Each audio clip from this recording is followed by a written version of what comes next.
Hi, Alan here from rv'acrossamerica.net.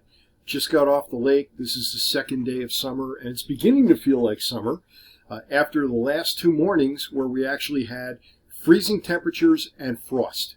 How's that for a beginning of summer start? Yesterday, we didn't even see 70 degrees all day. It stayed in the 60s. Got an important one for you today, but I just want to recap the video you just saw, that video clip. Yesterday, I was, again, first day of summer. Yesterday, it started sometime during the day. I was up in Ashton, which is a little bit north of here and west of the Tetons. And you saw footage of me driving east back to the main road, Route 20.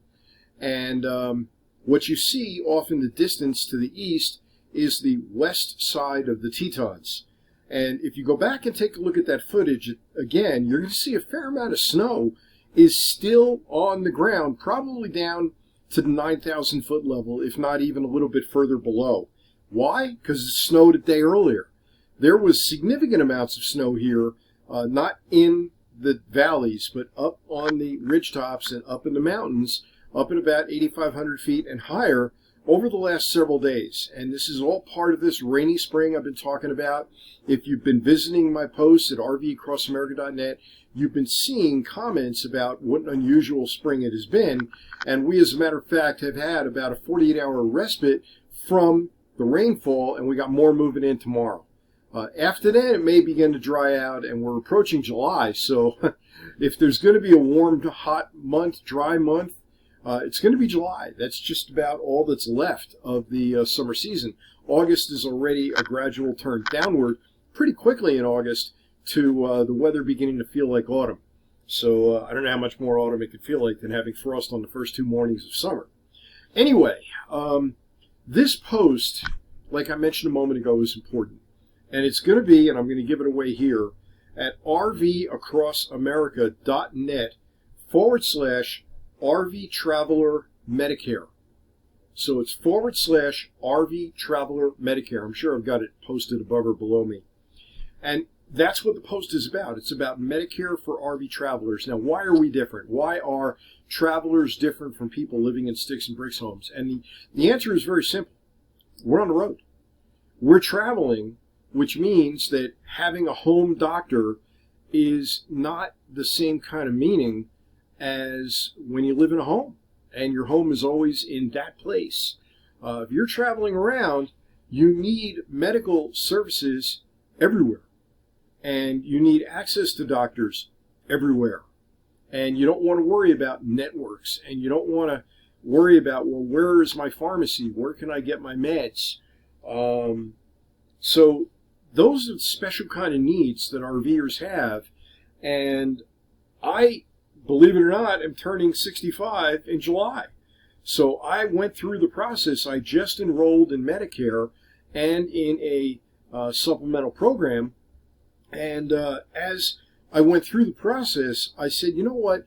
This would be something really nice to share with RVers, because there's a lot of people like me that are approaching or at that age where they need to start looking into Medicare. And so I put a post together. I spoke with representatives from AMAC, that's kind of like AARP, but better. Independent insurers, Medishare, which is a Christian health sharing service that I've had in my pre-Medicare days. And in my conversations with these representatives who were explaining to me what Medicare is and how it works and what the fees are and all that kind of stuff, because I went into it knowing virtually nothing. I learned that there are fees that you have to pay. Medicare is not free. But you do want to sign up for it right away, otherwise there are penalties if you don't take action in a relatively short order, especially with, I believe, the prescriptions. I learned that there are parts A, B, and D, and I kind of always wondered about C. And as I looked into it, I learned that the Advantage plans are sometimes called Part C. Those are the ones that you see advertised on television with all of these extra gimmies. And of course, being from Jersey, immediately my red flags go up, my radar goes up, and I'm like, why are they giving me all these free things? So in my research, I learned about Supplemental, learned about Medigap, Plan G, Plan N, Advantage plans, and I'd like to think that the post I've put together, again, it's at rv'acrossamerica.net RV Traveler Medicare. That's RV as in recreational vehicle, Traveler Medicare. And I'd like to think that the post makes sense and it shares the path that I chose for my needs. And since you're a fellow RVer, presumably if you're watching this, you may have similar needs and you might want to know what I did, and I kind of lay it out for you, along with sharing with you who I went with and how you could reach them if you choose to. So with that thought, that's all I had to share in this brief video. I'm going to close with some video footage from Idaho Falls. I grew up, spent a lot of years in New Jersey in Little Falls, and I got to say Idaho Falls is a lot nicer. So you'll let me know when you take a look at this video of the falls. This is right in downtown Idaho, Idaho Falls. All right, Alan here, rv'acrossamerica.net/RV Traveler Medicare, and I'm going to excuse myself with this video footage of Idaho Falls.